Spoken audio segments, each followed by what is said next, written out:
Hello, আসসালামু আলাইকুম viewers. আর একটি নতুন ভিডিও নিয়ে আপনাদের সামনে উপস্থিত হলাম। আজকের ভিডিওতে মূলত আমি আলোচনা করব দেশি মুরগির শরীরে যদি প্রচণ্ড হারে বসন্ত বের হয় এবং মারা যায় তাহলে সুস্থ করতে কী ওষুধ ব্যবহার করবেন। আপনারা যারা দেশি মুরগি পালন করে থাকেন, দেশি মুরগির এখন প্রধান যে রোগ সেটা হলো এই দেশি মুরগির শরীরের বিভিন্ন অংশে, বিশেষ করে নাকে এবং মুখে এবং চোখে কিন্তু প্রচণ্ড হারে বসন্ত বের হচ্ছে এবং দেশি মুরগির বাচ্চা ঝিম মারতেছে, একসময় কিন্তু মারা যাচ্ছে। তবে আপনারা যদি এই বসন্ত বের হওয়ার পরে কিছু ওষুধ, কম টাকার কিছু ওষুধ ব্যবহার করতে পারেন, আশা করি আপনাদের দেশি মুরগি কিন্তু এই রোগ থেকে রক্ষা পাবে। সর্বপ্রথম যে কাজটি করতে হবে এবং এটি প্রধান কাজ, আপনাদের মুরগি যখন বসন্ত বের হবে তখন আপনারা এই মুরগিগুলোকে একটি আবদ্ধ স্থানে সুন্দর করে রেখে দিবেন। অন্যান্য মুরগির সাথে যেন মিশতে না পারে সেদিকে অবশ্যই খেয়াল রাখবেন।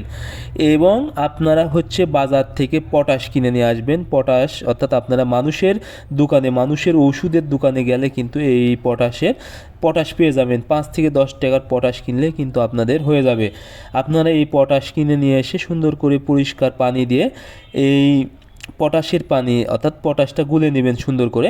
এরপরে এই পটাশের পানি আপনারা যেখানে থেকে বসন্ত বের হয়েছে জায়গাগুলো সুন্দর করে পরিষ্কার করে দিবেন দিনে 2 বার।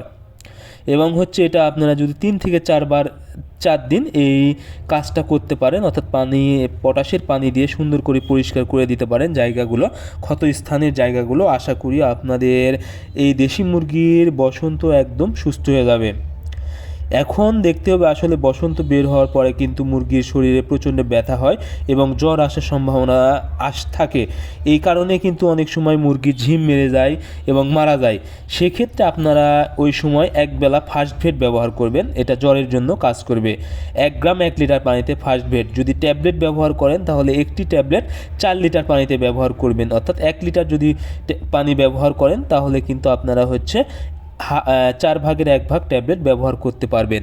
এরপরে আপনারা রেনামাইসিন ব্যবহার করবেন। রেনামাইসিনটা ঘা শুকাতে ভালো কাজ করে এবং অনেক সময় ব্যথা দূর করতে কিন্তু ভালো কাজ করে। এবং অ্যামোক্সিসিলিন ব্যবহার করতে পারেন। অ্যামোক্সিসিলিন অথবা রেনামাইসিন দুটা যে কোনো একটা আপনারা 1 গ্রাম 1 লিটার পানিতে ব্যবহার করবেন। এবং যদি ট্যাবলেট ব্যবহার করেন তাহলে 4 লিটার পানিতে একটি ট্যাবলেট ব্যবহার করবেন। আপনারা যদি নিয়ম অনুযায়ী এই পটাশের পানি দিয়ে পরিষ্কার করে দেন নিয়মিত, এবং এই যে 2টি ওষুধ বললাম রেনামাইসিন এবং ফার্স্ট ভেট, এই ওষুধটা যদি আপনারা 3 থেকে 4 দিন নিয়মিত মুরগিকে খাওয়াতে পারেন, আশা করি আপনাদের একটি মুরগিও কিন্তু এই বসন্তের কারণে মারা যাবে না এবং মুরগিগুলো খুব দ্রুত সুস্থ হয়ে যাবে। এবং যেগুলো মুরগির বসন্ত হয়নি সেগুলো মুরগিও কিন্তু আর বসন্ত বের হবে না। সো আপনারা অবশ্যই বসন্ত বের হলে অবহেলা না করে এই ওষুধগুলো ব্যবহার করবেন। আজকের ভিডিও এই পর্যন্তই। পরবর্তী ভিডিও পেতে চ্যানেলটি সাবস্ক্রাইব করবেন।